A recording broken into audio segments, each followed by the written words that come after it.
Estás escuchando Adipados, el podcast donde profesionales y expertos conversan sobre psicología y salud mental de forma simple, útil y con sentido. Hola a todos y todas, bienvenidos a un nuevo capítulo de Cuéntamelo Todo, el podcast de Adipa. Las dificultades de aprendizaje no siempre se ven a simple vista, pero impactan profundamente en la vida escolar y emocional de niños, niñas y adolescentes. Hoy conversamos con una tremenda experta sobre esto para que nos dé todas las orientaciones necesarias. Gabriela, bienvenida, ¿cómo estás? Muy bien, muchas gracias y gracias por la invitación. Súper, gracias a ti por estar. Y bueno, antes de comenzar con esta entrevista me gustaría que rompiéramos un poco el hielo y hablaras un poco sobre ti, quién eres, dónde trabajas, por qué te gusta este ámbito de estudios y algún hobby que tengas en particular. Perfecto. Bueno, te cuento, yo tengo la suerte de trabajar en algo que me gusta mucho, que es educación. Llevo en esta empresa casi 20 años trabajando, en donde yo trabajo, que hacemos asesoría. ¿En dónde trabajas? En Unity Psychometrics, ya, llevo entre 17 y 20 años, ya. Soy psicopedagoga de formación, así que a todos los psicopedagogos los comprendo completamente en su labor del día a día, que no es fácil, y a los educadores diferenciales también. Y estudié esto porque es algo que siempre me llamó la atención y como que era innato en mí. Siempre me gustaba ayudarle a mis compañeros en el colegio, me juntaba con ellos a estudiar, siempre sacaban mejor nota que yo, que tampoco es bueno, pero me pasaba un poco eso. Y ahí descubrí un poco que esta parte de la educación era algo que a mí me interesaba mucho y finalmente estudié psicopedagogía, trabajé en colegios, en los programas de integración, trabajé haciendo clases en la universidad y finalmente llegué a esta empresa que es Unity Psychometrics, que hacemos asesorías integrales, evaluamos a los niños con instrumentos que evalúan dificultades específicas de aprendizaje.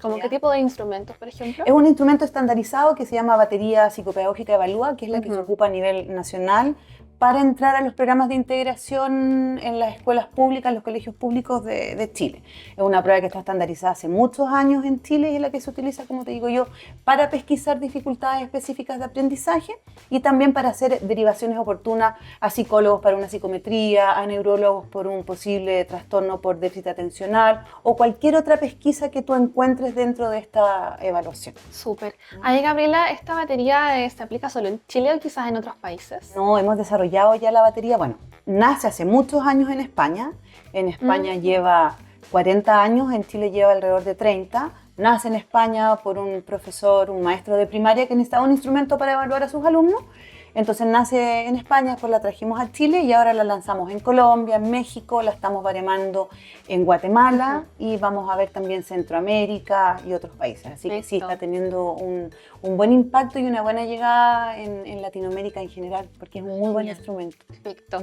Y Gabriela, ¿algún hobby, algo que tú nos quieras contar respecto a tu vida personal? Que me lo habías preguntado. A ver, de mi vida personal, hobby, no sé, me gusta mucho caminar.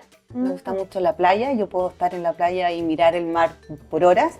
Y un hobby que me gusta mucho es leer, leo mucho o novela, algo que ¿Novelas de qué?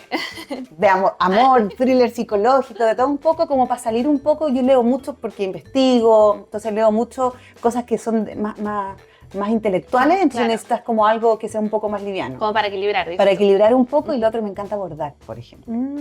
Esos serían como los hobbies que tengo que me marcan harto. Perfecto, súper. Tenemos harto como me parece. Ah, mira qué bien. Sí.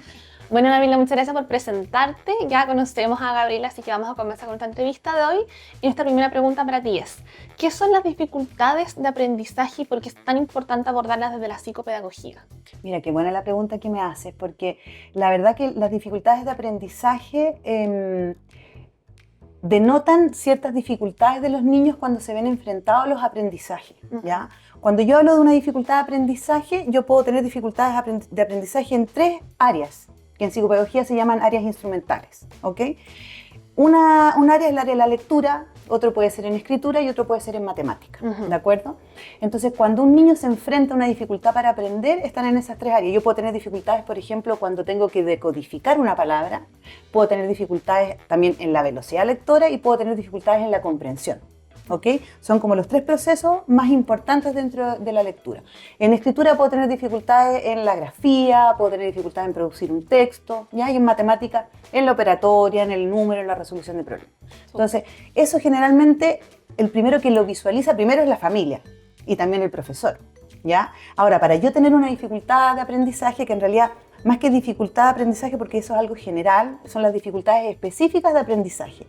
¿Que eso qué significa? Que yo cognitivamente no tengo ningún problema, ni emocionalmente no tengo nada que intervenga mi funcionamiento, sino lo único que me sucede es que en esas áreas que yo te estoy comentando es donde yo tengo las dificultades.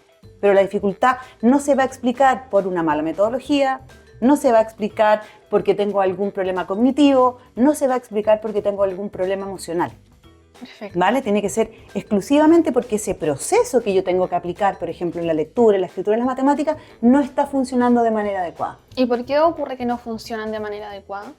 Porque, por ejemplo, no tienen los procesos bien asentados. Por ejemplo, algo bastante técnico, lo voy a tratar de explicar de la manera más fácil posible para que se entienda. Cuando yo me enfrento a la lectura de una palabra, ¿ya? Yo puedo hacerlo de dos formas. Puedo enfrentarme a leer una palabra por golpe de vista, que es como cuando yo proceso una imagen. Y eso tiene que ver con mucha práctica, que esa práctica es en la escuela, ¿ya? Y si no, yo me puedo enfrentar a una palabra, pero puedo decodificarla. Y cuando yo decodifico una palabra, yo tengo que traducir a este signo gráfico, que es el grafema, tengo que asignarle el fonema, que es el sonido. Entonces, muchas veces los niños, en vez de decir papa, dicen dapa, y cambian la P por la D. Y eso tiene que ver con procesos, en el fondo, que no tienen que ver con un daño cognitivo, sino que no han sabido procesar bien la información. Y es ahí donde yo tengo que actuar.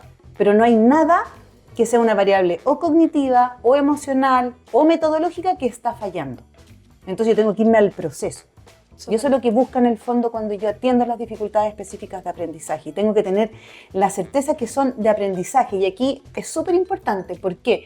Porque muchas veces yo he visto que es lo que yo creo, es una opinión, no tengo datos como para decirte que realmente lo puedo generalizar, pero muchas veces no son dificultades de aprendizaje, son dificultades de enseñanza.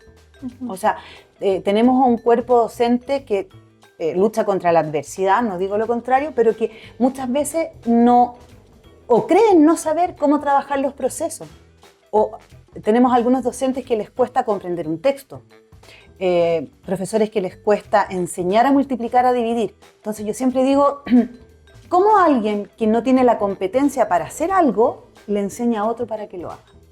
Y ahí es donde es importante en el fondo, y me estoy yendo a otra área, pero que tiene mucha relación, cómo para abordar estas dificultades específicas de aprendizaje tenemos una unión y un trabajo colaborativo con los docentes dentro del aula, porque nos necesitamos mutuamente. Nosotros somos expertos, los psicopedagogos y los educadores diferenciales somos expertos en estrategias nuevas o diferentes. Como trabajamos desde la dificultad, tenemos que siempre estar buscando como otros lugares por cómo entrar con este niño. Claro, ¿Ya? siempre imagino ir innovando porque todos los niños van cambiando con el tiempo a medida que crecen. Claro, o explicarles de otra forma. Y el profesor, por otro lado, el docente tiene una herramienta fundamental en sus manos que es el currículum. Es el especialista en currículum, sabe qué hay que enseñar, cuándo enseñar. Entonces, es una dupla de un círculo muy virtuoso que creo que tenemos que irle sacando más provecho hoy en día. Perfecto.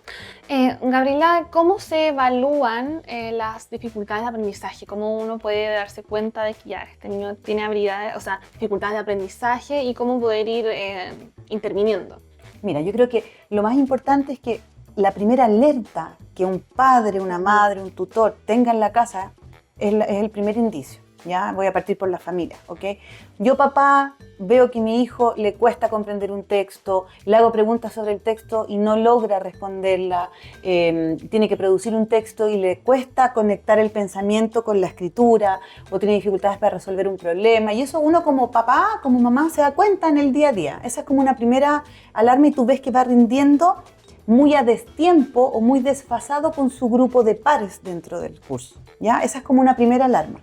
Y la segunda, y no por eso menos importante, sino que te diría que van en paralelo, es lo que observa el profesor de aula, el profesor jefe, ¿ya? El profesor de la asignatura, y que dice, oye, la Sofi en realidad están todos leyendo una oración y la Sofi está todavía en la palabra y además la hace decodificando de manera silábica, entonces no está siguiendo el ritmo que tiene el resto de sus compañeros y eso empieza a ser una traba. Esas son las primeras señales, te diría yo, de lo importante que es pesquisar una dificultad específica de aprendizaje. Y más aún, ni siquiera cuando ya es una dificultad, yo creo que es importante los profesores en preescolar, por ejemplo, que empiezan a darse cuenta también los niños que van un poco más atrás en los aprendizajes o los precursores de la lectura, de la escritura y de las matemáticas, que vean esa alerta y que la psicopedagogía y la educación diferencial no sea solo cuando está la dificultad, sino cuando puedo prevenir que esa dificultad se desarrolle a futuro, porque si no es una bola de nieve, Claro. que empieza a crecer y llega un momento en que tú dices, deberíamos haberlo visto antes. Entonces, la psicopedagogía desde ese punto de vista, o la educación diferencial, lo que hace es que puede potenciar, puede intervenir, pero también podría prevenir que una dificultad de aprendizaje llegue a desarrollarse, digamos, en cursos más adelante. Y en el caso de prevenir, ¿cómo lo hacen? Potenciando, por ejemplo, procesos cognitivos cuando son pequeños los niños, potenciando todo lo que te decía yo, los precursores de la lectura, la escritura y las matemáticas, sin que el niño lea, sin que el niño escriba en preescolar o realice cálculos matemáticos, tú trabajar todos los procesos que van a hacer que todos los aprendizajes o el futuro proceso de enseñanza-aprendizaje de esas áreas estén potenciados, y es como trabajar los cimientos. Es como si tú haces una casa y haces una casa con palitos de madera y le pones una estructura pesada encima. Esa base, en el fondo esa base con ese peso va a estar bien al principio, pero cuando vas cargándola de más cosas, empiezan a tambalear y se te quiebran esos palitos. Entonces necesitas unos cimientos muy fuertes, digamos como de concreto, y esos son los precursores que serían súper importantes trabajar previamente. Y eso te ayudaría a que cuando tú como docente te ves enfrentado a enseñar el proceso de lectura, escritura y matemática, todos estos cimientos están bastante sólidos y no es tan difícil la enseñanza-aprendizaje de estas tres áreas que te digo yo, porque finalmente en educación lo que hacemos es que el profesor de lenguaje, el profesor de matemática, en primero básico, tiene una carga, una mochila que a mí no me gustaría ponérmela, ¿vale? Me imagino. ¿Por qué? Porque en el fondo tú tienes en 10 meses, y después lo acotan a 7, que enseñarle a un grupo de niños a leer, a escribir en las matemáticas. Pero yo siempre he dicho, ¿qué pasaría, sin enseñar formalmente la lectura, la escritura y las matemáticas, pero qué pasaría si yo me dedico a trabajar estos precursores desde preescolar? Te aseguro que esos niños podrían en ese corto plazo aprender a leer, escribir las matemáticas. Y aparte que no puede ser una responsabilidad que sea solo del profe de lenguaje y comunicación y de matemáticas. Yo te pregunto, Sofía, ¿cómo te enterabas tú, aprendías tú cuando estabas en el colegio sobre la célula? Leyendo, ¿no? Claro. ¿Y sobre la historia de Chile? Leyendo también. Entonces no puede ser la responsabilidad solamente del profesor de lenguaje y comunicación que enseña a leer, porque la lectura, por ejemplo, es un instrumento de aprendizaje que lo ocupo en lenguaje y comunicación, lo ocupo en ciencias sociales, lo ocupo en ciencias naturales. Entonces todos nos tenemos que unir en el objetivo de que un niño aprenda a leer, escribir y las matemáticas, porque estos tres son aprendizajes totalmente transversales. Perfecto. Y a propósito de eso, ¿cuáles son las consecuencias de no intervenir a tiempo en las dificultades de aprendizaje? Yo creo que es algo que vemos hoy día reflejado en nuestros alumnos de alguna forma, porque o cuando no lo pesquisas de forma adecuada o en el momento adecuado, o no lo previenes en forma adecuada y también no lo intervienes de forma adecuada, tenemos alumnos que hoy en día están en un octavo básico y no comprenden lo que leen, por ejemplo, o que no saben resolver un problema, o que no pueden escribir un texto. Sin embargo, todas esas son competencias que te lo piden, pero tenemos promoción automática, tenemos recursos que no llegan en educación, tenemos un programa de integración que lucha con muchas barreras para poder funcionar de forma adecuada. Entonces, es algo muy difícil de abordar. Entonces, si yo no lo abordo de manera adecuada, en el momento adecuado y con todos los recursos, no estoy hablando solamente de recursos económicos, recursos humanos, con personas que estén preparadas para abordar la dificultad, esto es una bola de nieve que crece tan grande que llegas a alumnos, incluso ni siquiera en octavo básico, puede ser en cuarto medio, que no comprenden lo que leen, que no resuelven problemas, y después esos niños, si tienen la suerte de entrar a la universidad, a un centro de formación técnica, lo que sea, también es una carencia que les va a jugar en contra en la universidad. Incluso en la adultez, ¿no? Totalmente. Y quizás para el resto de la vida. O sea, imagínate que tú para entender la vida necesitas comprender, ¿ya? Tú para moverte en la vida necesitas operar con números, tienes que escribir. Ya hoy día no escribimos tanto en lápiz y papel, pero tenemos que escribir en el computador, tenemos que ser capaces de ordenar nuestras ideas y decir qué quiero comunicar, a quién se lo voy a decir y cómo lo voy a hacer. Entonces, si yo no tengo esos procesos afianzados en mí, me van a jugar en contra el día de mañana. Y hoy en día yo creo que la comprensión lectora, por ejemplo, es algo primordial. O sea, hoy en día si yo no comprendo lo que leo, yo me meto a Google y puedo tener 20 personas que me están diciendo cosas distintas sobre un tema y tengo que elegir cuál de todas esas informaciones es la que a mí me sirve.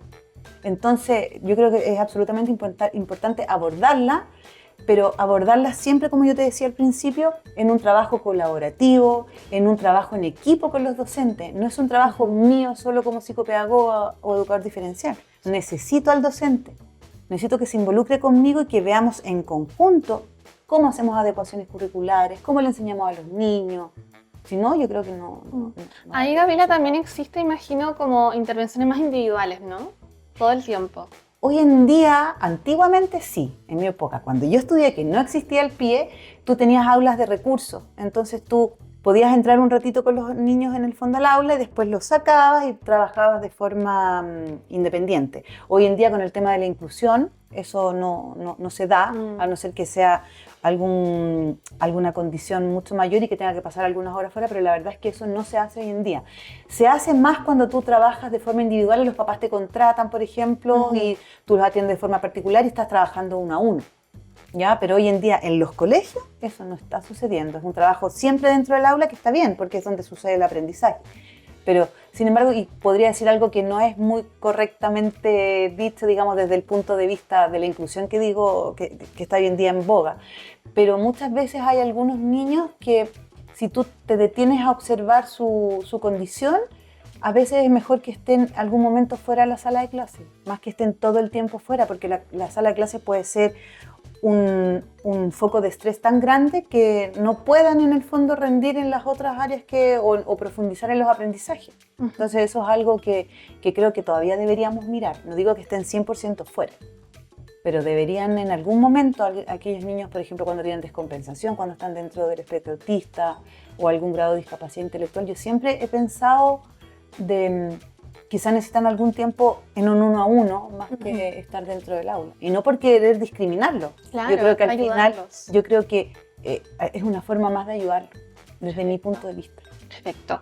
Y Gabriela, por otro lado, justo nos comentaste al inicio que existían como estas baterías que pueden ayudar a evaluar ciertos aspectos dentro de una sala de clases. Y ahí preguntarte cuál es el rol que cumplen estas baterías, si existen otras además del Evalúa que mencionaste al comienzo y cuál es su relevancia más que nada. Ya. Mira, el Evalúa, como te decía yo siempre digo que es una evaluación en 360 grados. O sea, puedes evaluar todos los procesos o las variables que influyen en el proceso de enseñanza-aprendizaje. Mides todos los procesos cognitivos, memoria, atención, análisis y síntesis, pensamiento inductivo, deductivo, etc. ¿Ya?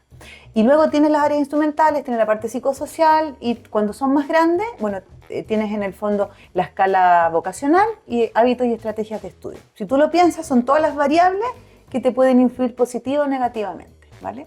Y después tenemos otras dos baterías que son como los primos hermanos del Evalúa, porque van mucho más al hueso, ¿de acuerdo? Una distinción súper importante es que el Evalúa es una batería psicopedagógica, ¿ok?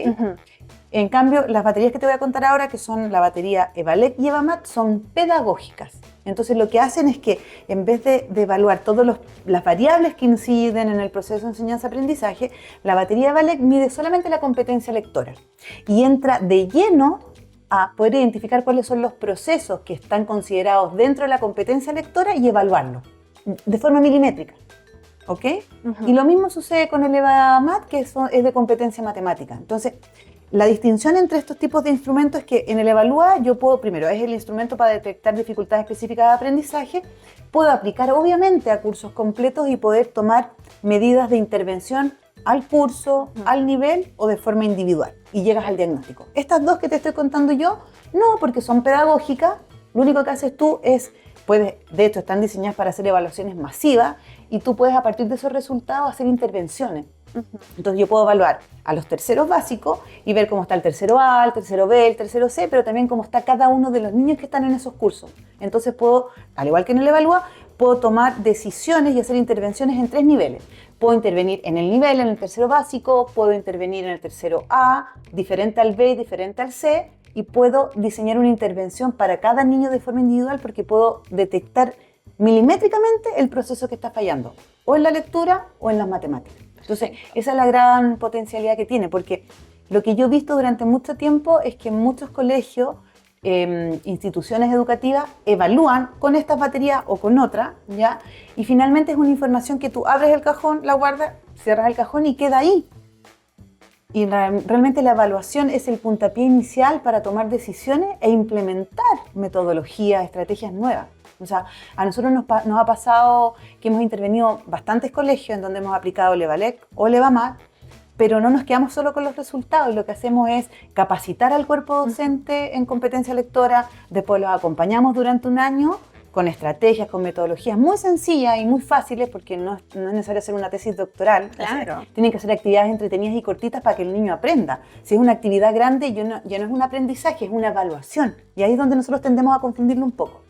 Y después lo que hacemos es volver a evaluar y comparamos qué es lo que pasaba con el colegio antes de hacer esta intervención, que lo hacen los profesores. Nosotros no, o sea, los ayudamos, pero ellos son los protagonistas. No ellos las aplican. ¿La aplican? ¿Lo pueden aplicar los profesores o lo podemos aplicar nosotros? Da igual, como es pedagógica, Levalec y Levamar, lo podría aplicar cualquier profesor que tenga experiencia en aplicar pruebas. Y los profesores tienen más experiencia que cualquiera de nosotros. Claro, ¿y el Evalúa? El Evalúa tienen que ser psicopedagogos o educadores diferenciales, porque es mucho más, hay más expertise ahí. Exacto. Entonces nosotros lo que te decía es que evaluamos al final y comparamos, y finalmente lo que nosotros hemos tenido son puras experiencias exitosas. O sea, lo menos que hemos aumentado en colegios que hemos intervenido es un 30% en la competencia lectora, que es bastante. Claro, lo que más hemos aumentado es un 55% en la competencia lectora, siendo que es uno de los procesos que yo he visto y considero que es de los más relevantes en la vida en general, no solamente en el colegio, en la vida. Perfecto. Y hay que consultarte si en los resultados de estas pruebas uno puede como sacar conclusiones respecto a la familia, porque hablamos de una colaboración estrecha entre el psicopedagogo y los docentes, pero ¿cuál es el rol aquí de la familia? ¿En la evaluación dices tú? Sí, me imagino que quizás en los resultados aparecen ciertos indicadores, pero también encuentro que la familia juega un rol fundamental. Sí, mira, la familia sí juega un rol fundamental. Ninguna de las baterías que yo te he mencionado evalúan la familia, ¿ya? Ahora, cuando uno hace una evaluación psicopedagógica, tú tienes que considerar distintas variables. Haces anamnesis, que son entrevistas, ves un poco qué es lo que pasa con la familia. El instrumento no lo hace. Ya, perfecto. ¿Ya? Pero sí es importante, aunque también voy a decir algo que quizás no está muy bien, pero yo soy mamá de 4. Yo voy a apoyar siempre el colegio de mis hijos, sin lugar a dudas, y a los profesores más que ninguno, porque me considero una profesora igual. Soy psicopedagoga, he trabajado en colegio, intervengo en escuelas, converso mucho con profesores, pero mi labor es ser mamá. Yo puedo educar a mis niños en valores, en principios, en que sean educados, pero no está a cargo mío el aprendizaje de los niños. Esa es una labor que es muy importante del colegio y de los profesores. Voy a estar siempre para apoyar, pero mi rol es ese. Claro. Ahora, además yo soy la especialista, imagino. Claro, efectivamente, si me dicen que un hijo mío tiene una dificultad, yo voy a ser la primera, y me ha pasado llevarlo al psicólogo, al psiquiatra o al psicopedagogo, porque casa de herrero, cuchillo de palo, eso suele suceder. Pero yo creo que la familia, ese es el rol que tiene. Primero, estar muy alineados con el colegio, con el proyecto educativo. Apoyar a los profesores y entenderlos, porque ninguno de nosotros seríamos lo que somos si no fuera gracias a los profesores, que no tuvieron una paciencia de santo, no enseñaron a leer, a escribir, ¿ya? Pero el rol de la familia para mí tiene que ver con valores, con principios, con respeto, y estar siempre apoyando a los profesores y al colegio. Pero ese yo creo que es el rol de la familia en particular. Perfecto. Y Gabriela, para ir cerrando esta entrevista, mi última pregunta para ti es: ¿cómo tú ves en el futuro las evaluaciones psicopedagógicas, esta intervención de dificultades de aprendizaje? ¿Tú cómo crees que van a innovar el futuro? ¿Cómo va a crecer, va a mejorar, quizás va a empeorar, van a haber nuevas estrategias? Yo creo que empeorar no lo tengo tan claro, ¿ya? Yo creo que lo que deberíamos evolucionar a nivel educativo es cómo abordamos las dificultades de aprendizaje. Siento que todavía estamos trabajando muy como isla. Yo, psicopedagogo, trabajo de forma no individual, pero con poco diálogo, porque no hay tiempo. No es porque la voluntad no exista, es porque no existe realmente el tiempo para que el profesor especialista junto con el profesor de asignatura se junten y puedan en el fondo abordar estrategias para trabajar con los niños. Siempre está la hora de planificación y que tienes que corregir pruebas, que tengo que preparar una prueba, que tengo que atender a un apoderado. Entonces, los tiempos son muy escasos, son muy, muy escasos. Yo no creo que el tema de las dificultades de aprendizaje vayan a variar mucho, ¿ya? Lo que sí me encantaría es que sucediera esto, que fuera un trabajo más colaborativo, que sea una política de Estado, primero que los docentes, psicopedagogos, educadores diferenciales, primero es un poco de dignificación del rol que tenemos nosotros como docentes. No puede ser que un profesor piense que va a ser profesor porque no le dio para estudiar medicina, o que sean los puntajes bajos, que el sueldo que recibe un profesor no sea el acorde, porque, insisto, si no existieran los profesores, Ninguno no sería profesional, yo no sería profesional. O sea, es un rol súper importante, a la par o más importante que un médico, que un abogado. Entonces yo creo que esas son políticas de Estado, da lo mismo el gobierno de turno, es el Estado el que debería garantizar que los docentes tengan esa seguridad. Yo veo profesores que están estresados, que tienen 3 trabajos para poder llegar a fin de mes y poder en el fondo subsistir. Entonces eso es imposible que no repercuta negativamente en el rol que uno tiene que hacer. Entonces yo creo que va asociado a esto que te estoy diciendo y aún al más tiempo que necesitan en el fondo los profesionales para poder trabajar en conjunto. Innovación, yo creo que hoy en día ya tenemos mucha innovación. Yo creo que la innovación, para dónde va en la intervención, y que estoy trabajando, investigando en ello, estoy viéndolo. Bueno, hay mucho de evaluación online, en el fondo, que nosotros no la tenemos. Nuestras baterías son de lápiz y papel, porque yo tengo ahí mis sentimientos encontrados. Tengo mi Pepe Grillo y mi Diablito, en el fondo, porque después del estallido social y todo lo que nos pasó con la pandemia, sobre todo, se popularizó. Es hacer todo por internet. Todo por internet, pero yo siento que esto, que nosotros, el yo mirarte a los ojos, el ver tu postura corporal, el que si tú estás con alguien lo puedas tocar y que sienta en el fondo, es muy distinto a algo que sea online. Y en la evaluación pasa lo mismo. Siento que es mucho mejor una evaluación presencial que online, pero entiendo que es algo que hay que ceder y decir es algo que está sucediendo. Nosotros de esa forma lo que estamos trabajando ahora es en una evalúa totalmente online. Incluso vamos a ir por etapas, estoy trabajando en diseñar agentes, en que sean especialistas, en que el educador diferencial y el psicopedagogo no tenga que elaborar tanto, sino que sea más sencillo, pero sí siento que es importante el trabajo que uno hace. O sea, yo no le puedo dar a la inteligencia artificial todo el trabajo porque nos vamos a quedar sin trabajo. O sea, finalmente la inteligencia artificial nos va a sustituir en un 100%. Lo veo como relacionado con eso, con un poco, sí, de más tecnología, pero una tecnología que sea acorde al desarrollo de los niños y que no sea 100% tecnología. Tiene que haber esto de estar... El cara a cara, ¿no? El cara a cara, yo creo que es súper importante. Y hoy en día, si nos vamos a lo que está sucediendo en los colegios, en la escuela con nuestros niños, que hay el bienestar emocional, la salud mental está muy, muy, muy afectada en profesores, en niños, niñas y adolescentes, en padres. Creo que esto de estar en presencialidad y que el otro te sienta es súper importante, y en educación sobre todo. Perfecto. Bueno, Gabriela, muchas gracias por compartir tu conocimiento con nosotros. Quiero darte el pase para que le entregues algún mensaje final o una reflexión a quienes nos están escuchando. Bueno, primero, gracias a todos por conectarse. Gracias, Sofi, por estar hoy día conmigo. La entrevista lo pasé muy bien. Yo, como reflexión, yo creo que lo más importante hoy en día en educación, en psicopedagogía, es que no dudo que los docentes y los psicopedagogos den todo en el aula. Creo que nos queda mucho más por dar. No bajar los brazos. De repente trabajamos en lugares más adversos o con gente que de repente no nos puede gustar trabajar. A todos nos pasa. Pero yo creo que nosotros aportamos, aunque sea un granito de arena, en los niños. Yo siempre pienso en los niños. Pensar cuando un niño logra leer por primera vez y se le iluminan los ojos, yo ahí me doy por pagar. O sea, digo, mi pega la hice, aunque sea con uno.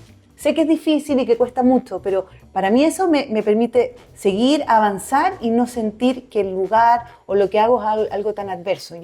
Mi felicitación y mi reconocimiento absoluto a los docentes en Chile, a los psicopedagogos y a los educadores diferenciales. Solo eso. Súper, Ávila. Entonces, muchas gracias. Nos quedamos con este tremendo mensaje que no solamente nos sirven a los profesionales del ámbito de la educación, sino que a todas las personas, familias, padres, incluso nosotros que sabemos la importancia de poder aprender y aprender bien. Así que, bueno, nosotros nos despedimos y nos vemos en un próximo capítulo de Cuéntamelo Todo.